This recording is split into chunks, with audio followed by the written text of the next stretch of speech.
Well, Thursday, and I'm gonna work on getting that sill squared away, locked down, bolted to the foundation, and whatnot. But I gotta get it all squared up first, and I can't just walk over there and drill the holes because none of these boards are supported by anything. Well, they're supported by that, but they're not anchored, so like they're just flop. They can flip right over if I try and throw a board on them or walk on them. They can just tip right over. So I'll figure out how I'm going to get over there. Most likely be going up from the ladder from underneath and just working off the ladder, running the drill as much as I can, like kind of in front of me basically, rather than pushing down, which is no fun with a concrete drill.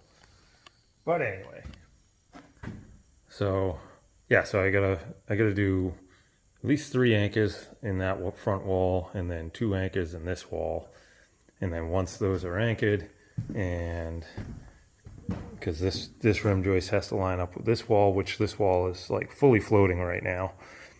So I got to figure out exactly where this is supposed to be and nail in that corner, figure out exactly where that's going to be, wedge it in, so then I can come in and start drilling. Because when you drill, it can kind of influence it and make things move around. So I got to kind of lock them in where I don't have somebody on the outside holding it or watching it, and I don't have any pressure on it. Actually, you know what? Speaking of pressure on it, I have a small bottle jack. I may just, once I get it positioned, I may just go right in there, put it up against the wall, and pinch that plate right to the ground. That's what I'm going to do. I got a couple of screw style, like automotive jacks, that'll fit in there. So I'll probably put one over there, one over there. That'll be my helping hand for the day. There we go. And hopefully by the end of the day, this will have plywood on it. One of the things I'm going to work on is I want to make sure that I can follow these floorboards here. Yeah, basically I want to follow all these seams of the subfloor straight across, because basically these are tongue and groove, and I want to make sure they keep fitting as I go through all the way to the back of the house, because I'm replacing all of it. So what I might have to do is I might have to key in a piece here really nice, put in another piece, perfectly line it up with it there, and make sure it's straight in line with all the rest of this, and then measure back to that wall once the sill plate's in place. Because at that point, then I'll know exactly how wide that board has to be across the end. Because as I learned in my old house, walls are never true. Like, my old house was built in 1920, and every room, like, say if this was a square, that wall would be 1.5 inches longer than the wall on this side. Like, it was bananas. So yeah, so I took my rough measurements, and I know I landed with a 6.5 inch strip down there, but I don't know if that's going to convey to 6.5 all the way, or if it's going to be 4 inches down there, or 6 inches, or whatever. But a 1/2 inch off over there will totally skew all of these boards as they go down. And with a tongue and groove, you don't want no gaps, and where you have straight lines on the ends, you want all those to butt up, because they're splitting halfway on the floor joist, so they only have 3/4 of an inch to be perfectly straight down the floor joist to be able to get screws from one side, or nails from the other side. So that'll take a little bit of time, just finagling all that to make sure those measurements are right. But either way, it's a late start, and I'm going to get going on it. I got to run up the street, give a friend a hand with a bobcat in a little while. So I'll have a little bit more of a slow start, because I'm not going to hit the ground running, because I got to lock this up and run over there. And at that point, I'll be back here. It'll be hammered down until dark. Let's see where we go. I want to walk on this floor tonight. Think I can do it? I'm going to try. But I want subfloor down in this room by tonight. Even if it's just the first row or two and it's off the jacks. Like, that'll be huge, because at that point tomorrow it'll just be literally glue them, set them down, and nail them, be done. See what happens.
Okay, so curveball. We put in the floor joists on this side and they were reasonably straight, but this side here, they sister up along the side of the floor joists here. So shame on me, I was assuming the house was framed correctly. So to make things simple and not be triangulating and doing all kinds of crazy stuff, and I wanted to work from this side so I could throw plywood down as I go and be able to work further along. But so what I was doing was I was sandwiching these together and getting a measurement between the two, and then I'd cut a block exactly that thickness, and then I'd go down to the other wall and I'd put that in and then get that blocked in, screwed in, and wedge the floor joist down and screw that and just keep going along. And I'll go through and I'll actually use the framing nailer on them afterwards. So glad I did that with just one screw on each for right now, because I took a quick measurement and I'm almost 2 inches off from over there to over here. So what that means is these would all be on an angle. So all the ends of the plywood lining up to the floor joists would all be crooked. And that's a long run. Like over here, this was just 3 pieces. There were a couple of skewed ones, but that was 3 people yelling measurements back and forth, and that stuff happens. But this one here, I have a little more control over it.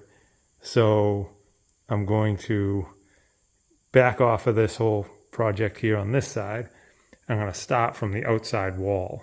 And I know I'm putting that first one on square, exactly the same measurement off the wall. So then I'll continue the spacing from that one. I'll be able to clamp that, take that measurement, and put a block that size, and then just keep going and keep taking that measurement, putting a block, taking that measurement, putting a block, and then that'll square up this whole room. And then I'll pull out the blocks I have over here, and I'll only have to cut the first one. The first one is gonna have to be kind of skewed, so that tells me this wall is crooked also. So whatever, is what it is. Like I was saying, none of the walls are true in almost any house you mess with. But this will give me square framing all the way across, so then all the blocking in the middle will be the same all the way down, and so on. So I just gotta start over there now, work my way this way, undo all these, but then again, like I said, it's 1 screw per board and 1 screw per block. So that's not the end of the world to drag that stuff out of there. And like I said, the blocks that are cut, they're the right measurement for over here. They just gotta be shifted over. So the first one's just gonna have to be cut, and then that'll get shifted over and I'll be able to continue along. Which, do I wanna do that? Maybe I'll do that. If I can take a long enough measurement to get that first board set right, then I can continue going this direction. Maybe I'll do that. That's tough because that's 15 feet away trying to get an accurate measurement over. So yeah, I'll see if I can do that. Sorry, figuring it out as I go.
So got all the end blocking in, everything's spaced where it's supposed to be. Everything's clamped together and screwed on this end. So I still have to do 2 rows of blocking down the middle of it, but I can do that afterwards. What I want to do right now is what I was talking about lining up a couple of pieces of sheet plywood across the floor to get my measurement for the piece that's going under that wall. I want to get this thing resting on the foundation. And then at that point, then I can just have a couple of pieces of plywood laying down and I can go across and put all my blocking in. And at that point, I can finally stop putting the subfloor down. Feels like it's been way too long. Way too long. But anyway, I'll start unloading some of that plywood. And I just went and checked, and I have all plywood in the truck. I have this wicked handy carrying tool for the plywood. It hooks under it, and then it comes up, and it's got a handle probably about 10 inches or a foot up.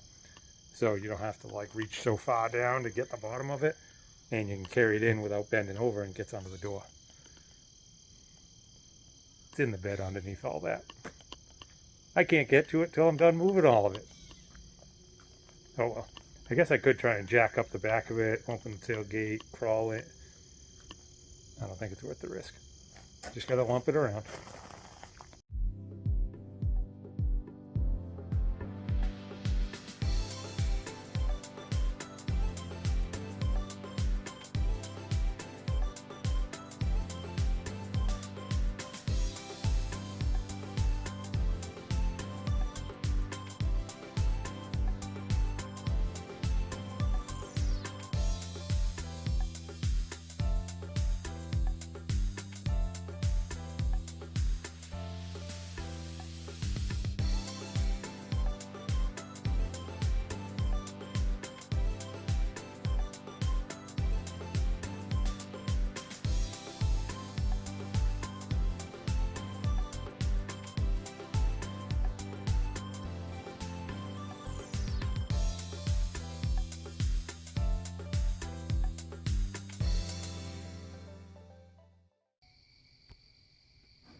So, I messed up a little bit on my math. These pieces of plywood with the tongue and groove, you lose just about 3/8 of an inch per sheet. And I was subtracting that off of the end piece. So I made the end piece too short. Luckily I didn't install it all the way. I had made marks on the floor joist where it was supposed to go. And I slid it in place. I'm like, why is that not coming out to the edge where it's supposed to be? And then, sure enough, yeah, I was off a bit. So I'm gonna, I got a different one cut longer over there, and that one is slid into place. I had to jerk the wall around a little bit to get the jack to skid out a little bit. I needed literally like 1/8 of an inch. So got that shifted, that piece is in. I got to cut the next piece and see about sliding that in. That might be a bit of a pain in the butt. Worst case scenario, I'll cut it in 2 pieces and put it in 2 pieces. It's fine, pinched under the wall. It's barely even going to be out in the floor, and then the tongue and groove is going to lock it together afterwards. So if that's what I have to do, that's what I have to do. I'll do whatever I have to do. So I'm going to get to work on cutting the next piece and see what happens. Just about to run out of daylight, so this might roll in tomorrow. I wanted the subfloor down today more than anything. But, and the mosquitoes are out. Let's see what I can do.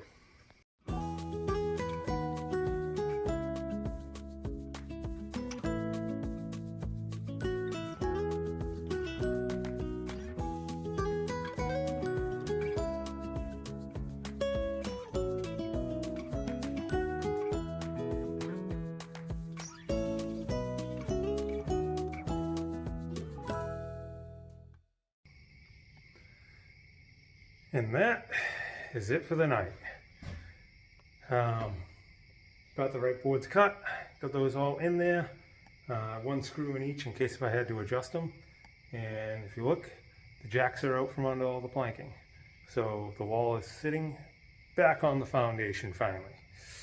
Yes, so I threw down a couple of test fit boards just to check that all my math was mathing. And everything lined up nice. So there we are, lined up with this one here, and then this one's lined up with this one, that one's lined up with that one, and then that one's lined up with the one under the wall.